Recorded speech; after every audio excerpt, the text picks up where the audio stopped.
David Gilmour stands as one of the most influential guitarists in modern music history, not because he pursued attention, but because he consistently avoided it.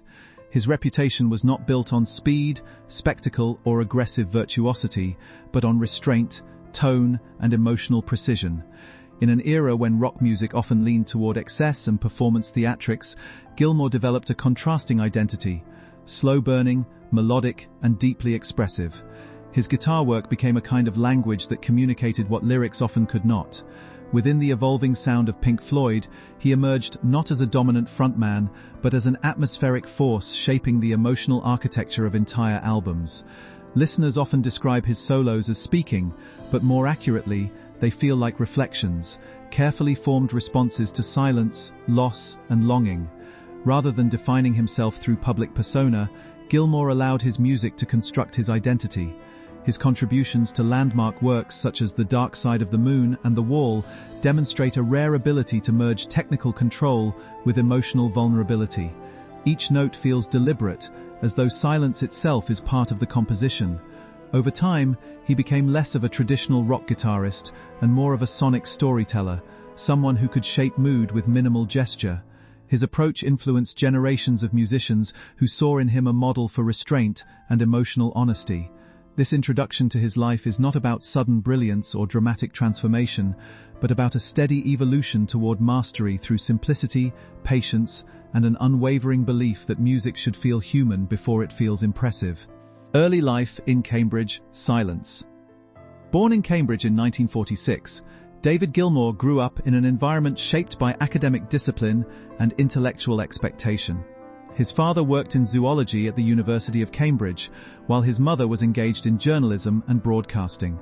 On paper, his upbringing appeared stable and enriched with cultural opportunity, yet emotionally, it was marked by distance. Conversations in his household often revolved around ideas rather than feelings, leaving young Gilmour observant but internally isolated. He was not exposed to overt hardship, but to something subtler: a lack of emotional translation between people who shared space, but not inner language. This quiet detachment shaped his early personality. At school, he did not stand out as a disruptive or particularly ambitious student. Instead, he existed on the margins, watching, listening, and absorbing without fully participating. Music entered his life as an escape rather than a goal. When he first encountered popular records and radio broadcasts, he became fascinated not by fame or performance, but by tone and feeling. The emotional space created by early rock and blues artists offered him something missing in his daily life: expression without explanation. This formative environment would later become the emotional foundation of his musical voice, where silence, space, and subtlety became more powerful than volume or speed. First guitar and self-taught beginnings. Gilmour's introduction to the guitar came when he was a child, receiving his first instrument around the age of 10. There was no formal instruction or structured training. Instead, he learned independently through listening, repetition, and curiosity. This self-directed learning style became central to his artistic identity. Without strict rules imposed by formal education, he developed a fluid approach to playing, focusing on sound rather than technique for its own sake. He spent long hours practicing alone, often repeating simple phrases until they became expressive rather than mechanical. Influences from American blues, early rock and roll, and folk music shaped his evolving style. Rather than imitating note-for-note precision, he absorbed emotional patterns, learning how phrasing could imitate speech. This became one of his defining strengths, the ability to make a guitar sing in a way that feels conversational. During adolescence, music increasingly replaced social interaction as his primary form of expression. He was not driven by ambition to perform publicly at first, but by the internal satisfaction of shaping sound. This private relationship with music gave him a rare independence. By the time he reached young adulthood, he was not simply learning the guitar. He was already developing a personal language that would later become essential to his role in Pink Floyd and beyond. Syd Barrett and formation of Pink Floyd. While studying in Cambridge, Gilmour's path intersected with Syd Barrett, an artistic and charismatic figure who would become a foundational member of Pink Floyd. Barrett's approach to music was imaginative, experimental, and unpredictable, contrasting sharply with Gilmour's calm precision. Despite their differences, the two shared an appreciation for blues and improvisation, and their early interactions helped shape a creative chemistry that would later define the band's identity. At the time, Pink Floyd was still forming its identity within the underground London music scene. Barrett's leadership initially defined the group's direction, blending psychedelic experimentation with conceptual songwriting. Gilmour, meanwhile, was not yet a central member but was gradually drawn into their orbit through performances and collaborations. Their connection was not just musical but symbolic. Barrett represented spontaneity and chaos, while Gilmour embodied structure and emotional control. As Barrett's mental health began to deteriorate under the pressures of fame and substance use, the stability of the group became uncertain. This instability created an opening for Gilmour's permanent entry. His arrival was not framed as a replacement in emotional terms, but practically, he became essential to maintaining the band's live and studio coherence. This transition marked a turning point, not only for Pink Floyd, but for Gilmour's entire life trajectory. Transition into Pink Floyd and early evolution.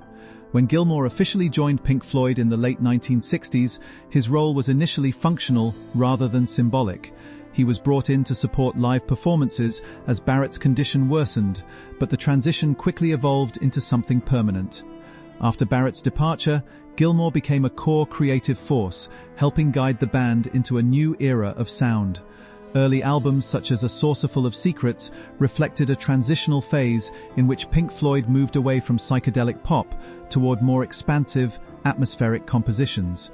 Gilmour's guitar style introduced clarity and emotional structure into the band's increasingly abstract soundscapes.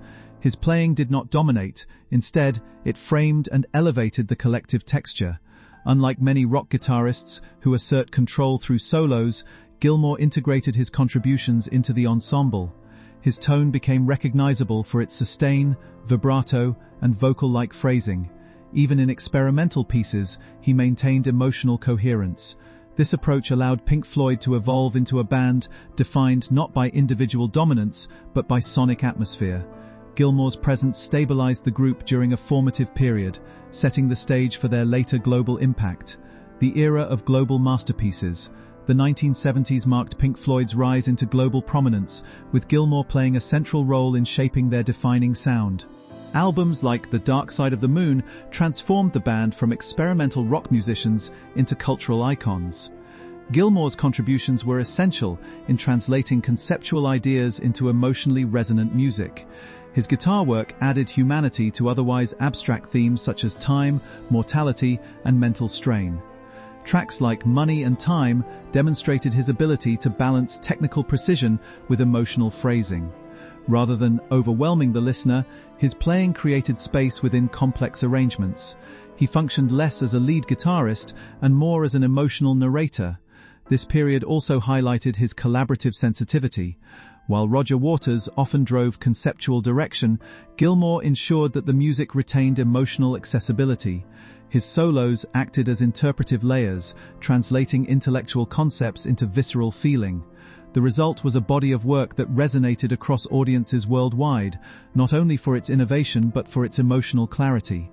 Gilmour's presence helped define Pink Floyd's signature identity: expansive, introspective, and deeply human. Creative tensions and defining works. As Pink Floyd evolved, internal tensions grew, particularly between Gilmour and Roger Waters. Waters increasingly pursued conceptual and politically charged narratives, while Gilmour remained focused on emotional tone and musical atmosphere. This divergence did not immediately fracture the band, but it gradually reshaped its creative dynamic. Albums such as Wish You Were Here and Animals reflect this balance between competing artistic visions. Gilmour's contributions to tracks like Shine On You Crazy Diamond became emotionally iconic, often interpreted as tributes to Syd Barrett and reflections on absence and loss. His guitar voice carried what lyrics could not fully express. The tension reached its peak during the creation of The Wall, where Waters' conceptual control dominated the structure. Yet even within this framework, Gilmour's performance on Comfortably Numb became one of the most celebrated guitar solos in music history. It is remembered not for complexity, but for emotional suspension, an experience of distance, numbness, and release. These years defined Pink Floyd's dual identity: conceptual intensity on one side, emotional resonance on the other. Gilmour's role became increasingly essential as the emotional counterweight within an increasingly ideologically driven project. Post-Waters era and continuation of legacy. After Waters' departure in the mid-1980s, Pink Floyd entered a new phase led primarily by Gilmour. This period was marked by uncertainty, as the band's identity had been heavily associated with Waters' conceptual direction. Gilmour's challenge was not to replace that vision, but to redefine it. Albums such as A Momentary Lapse of Reason and The Division Bell demonstrated a shift toward atmospheric reflection rather than narrative intensity. Gilmour's leadership emphasized musical space, tone, and mood over conceptual storytelling. The result was a more contemplative version of Pink Floyd, one that prioritized emotional continuity over thematic density. This era also produced reflective works like High Hopes, which functioned as a meditation on memory, time, and artistic legacy. Gilmour's vocal and guitar work conveyed a sense of closure rather than conflict. While debates about authenticity persisted among fans, the music itself retained a consistent emotional depth. Under Gilmour's guidance, Pink Floyd did not attempt to replicate its earlier peak, but instead evolved into a different form, quieter, more introspective, and centered on emotional resonance rather than conceptual ambition. Solo career and personal expression.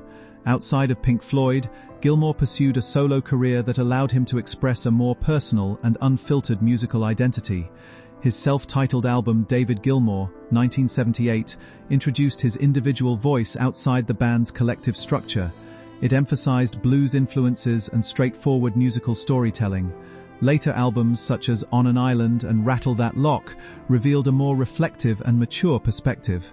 These works were less about innovation and more about introspection. Collaborations with lyricist Polly Samson added literary depth to his compositions, allowing music and narrative to intertwine more closely. Live performances, including major orchestral concerts, demonstrated his ability to reinterpret his catalogue in expansive settings. His solo work did not aim to escape Pink Floyd's legacy, but to complement it with a more intimate perspective. The focus remained consistent, emotional clarity over technical exhibition. Across decades, his solo output reinforced a central truth about his artistry. Gilmour was never driven by reinvention for its own sake, but by refinement of expression, personal life and quiet stability. Gilmour's personal life reflects the same restraint found in his music. His early marriage to artist Ginger Gilmour provided family stability during Pink Floyd's rise, though the relationship eventually ended amicably. He later married writer and lyricist Polly Samson, who became both life partner and creative collaborator. Their relationship has been characterized by intellectual partnership and shared artistic sensibility. Together they have worked on several musical projects, blending narrative writing with atmospheric composition. Despite public attention, Gilmour has consistently maintained a private lifestyle, avoiding unnecessary media exposure. His home life in the English countryside emphasizes simplicity and stability. Interests such as aviation, writing, and family life reflect a preference for calm over spectacle. Even when involved in public controversies surrounding former bandmates, Gilmour's responses have remained minimal and direct. This personal restraint reinforces his public identity, a musician who prioritizes emotional integrity over performance of persona. His life outside music is not defined by publicity, but by continuity and quiet presence. Enduring legacy and emotional influence. The legacy of David Gilmour is not defined by technical revolution but by emotional depth. His influence extends across generations of musicians who value tone, phrasing, and restraint over speed or complexity. Within rock history, his work with Pink Floyd remains a reference point for atmospheric composition and expressive guitar playing. Artists across genres have cited him as an influence, not because he changed the mechanics of guitar playing, but because he changed its emotional vocabulary.